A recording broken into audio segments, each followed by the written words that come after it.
जय हिंद। ब्लड के पार्ट 1 में हम आपको ब्लड के बारे में समझा दिए थे। अब ब्लड के पार्ट 2 में हम आपको ब्लड के क्लॉटिंग यानी थक्का बनने के बारे में समझाते हैं। देखिए, ब्लड का थक्का क्या होता है। जब कहीं कट जाता है तो वहाँ आप देखेंगे ब्लड निकलने लगता है, कुछ देर बाद ब्लड जम जाता है, 2-3 दिन बाद वहाँ देखिएगा तो एक पपड़ी जम जाता है रेड कलर का, उसी को हम कहते हैं रक्त का थक्का बनना। अगर यह थक्का नहीं बनेगा ना तो ब्लड निकलता ही जाएगा, रुकेगा ही नहीं, जिससे व्यक्ति की मौत हो जाएगी। तो इसी को कटने के बाद खून का जम जाना रक्त का थक्का कहलाता है। समझ में आ गया आप लोग को। यह रक्त का थक्का कैसे बनता है इसके बारे में समझते हैं। आप इतना जानते हैं कि विटामिन के की वजह से बनता है, बच्चा वाला चीज़ है विटामिन के, समझिए यहाँ ध्यान से। 4 स्टेप में ब्लड जमता है। ब्लड जमने की क्रिया को हम लोग कैस्केडिंग प्रोसेस कहते हैं। कैस्केडिंग प्रोसेस क्या होता है? ब्लड का जमने की क्रिया कैस्केडिंग कहलाती है। Clotting of blood is known as cascading. It takes 4 minute approx. 4 minute का ये समय लेता है ब्लड को जम जाने में। कहीं भी देखिएगा ना, कहीं कट जाएगा तो आप देखिएगा लोग दबा देते हैं। ये नहीं कि 2-4 दिन तक दबा के रखते हैं, नहीं, 5-10 मिनट दबा के रखते हैं ताकि खून का थक्का बन जाए, फिर छोड़ देते हैं, ब्लड आना रुक जाता है।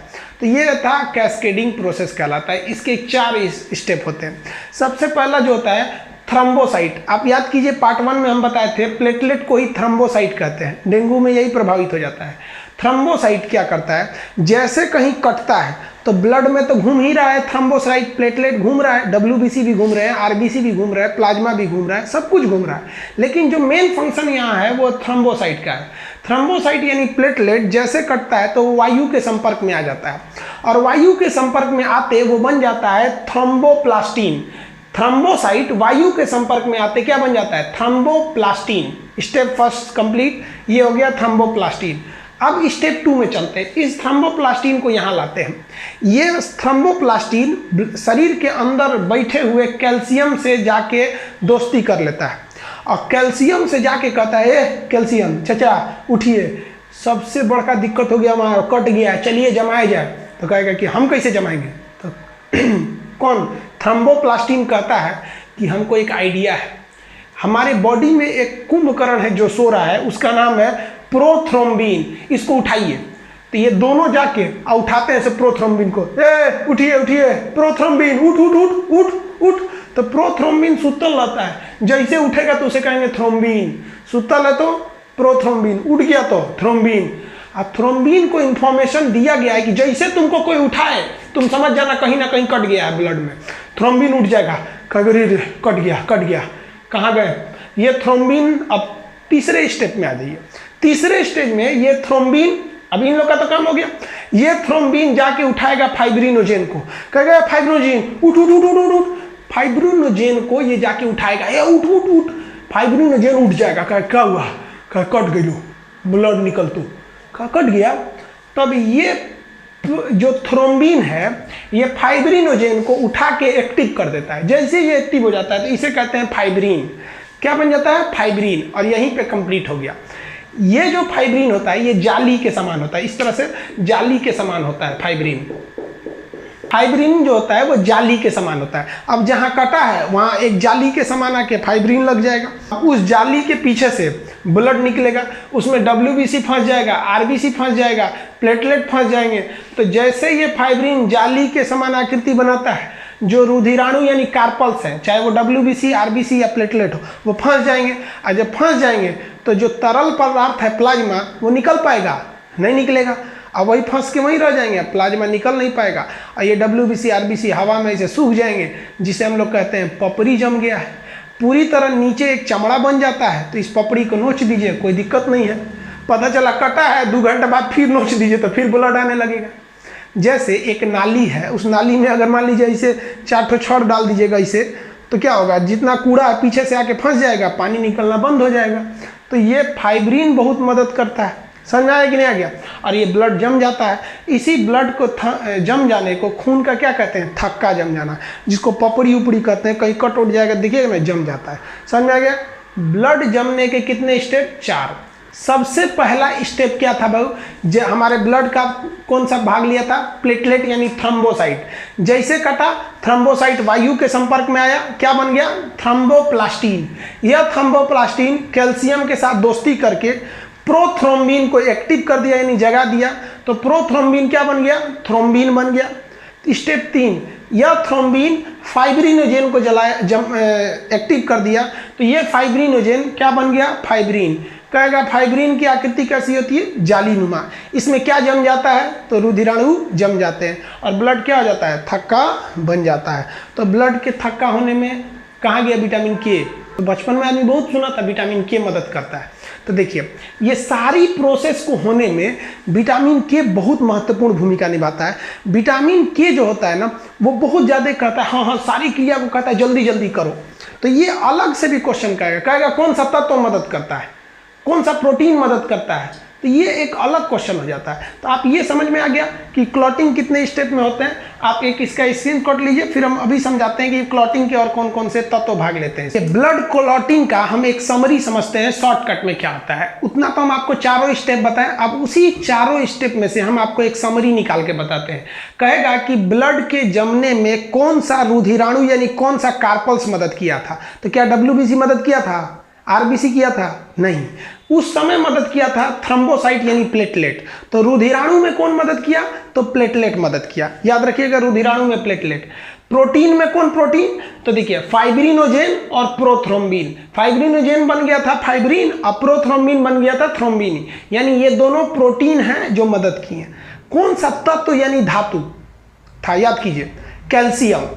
और विटामिन में कहेगा तो विटामिन के। अब ले भाई विटामिन के, ये आप लोग याद रखते हैं विटामिन के। अब ये देखिए ये ब्लड के क्लॉटिंग का एक निगेटिव इफेक्ट है।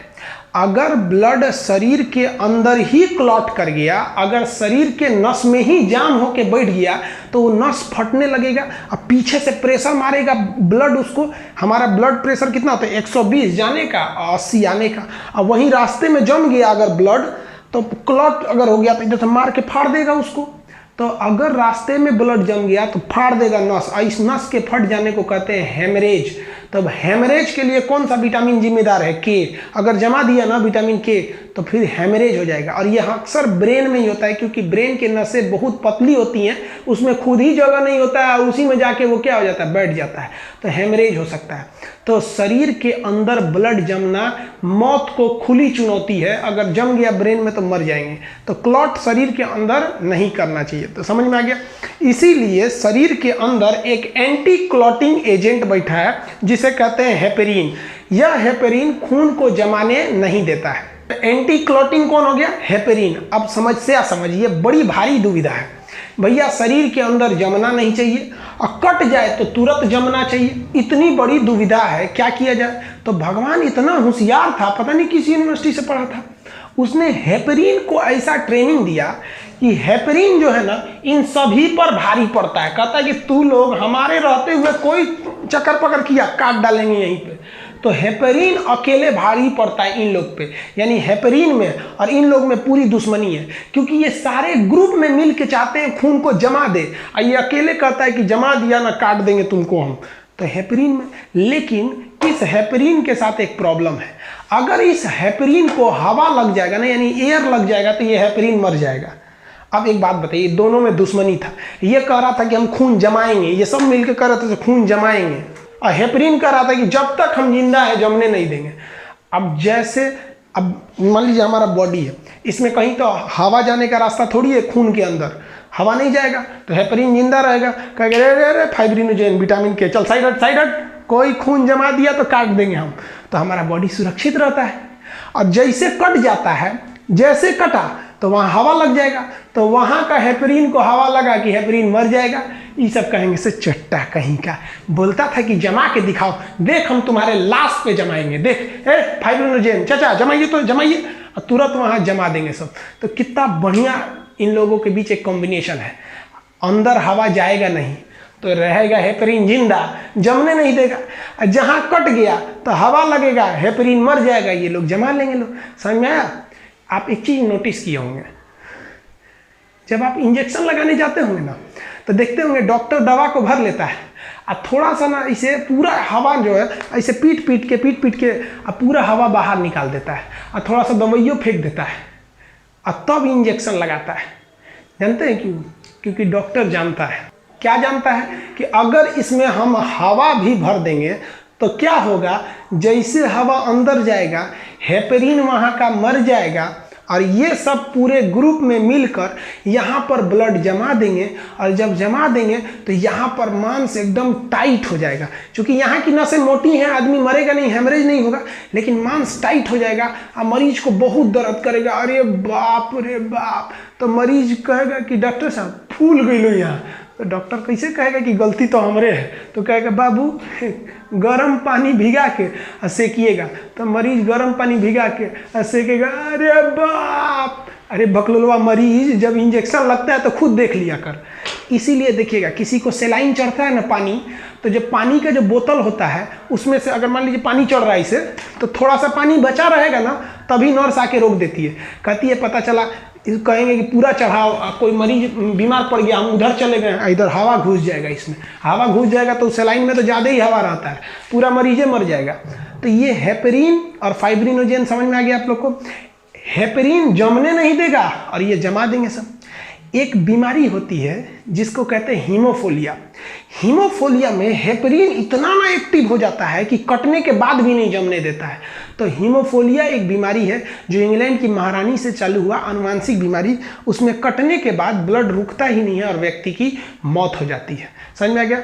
हेमरेज के लिए जिम्मेदार विटामिन के, एंटी क्लॉटिंग हेपेरिन। समझ में आया। अब ये देखिए ध्यान से, ये फाइब्रिनोजेन और प्रोथ्रोम्बिन ये दोनों मिलकर जमाते हैं और हेपेरिन उसको रोकता है। जबकि इन तीनों का निर्माण जो होता है लीवर यानी यकृत में होता है। कहेगा फाइब्रिनोजेन कहाँ बनते हैं? लीवर में। प्रोथ्रोम्बिन लीवर में, हेपेरिन लीवर में। हम जब आपको बहिर्स्रावी ग्रंथि पढ़ा रहे थे तो वहाँ लीवर में ये बात बताए थे कि इन चीज़ों का निर्माण होता है, और वहाँ ये कहे थे कि ब्लड क्लॉटिंग में हम आपको समझाएंगे। आई होप आप ब्लड क्लॉटिंग समझ गए होंगे। इसका PDF मिल जाएगा लिंक में, आप वहाँ से भी ले सकते हैं। इसका एक स्क्रीनशॉट लीजिए, फिर हम आपको ब्लड ग्रुप के बारे में समझाते हैं।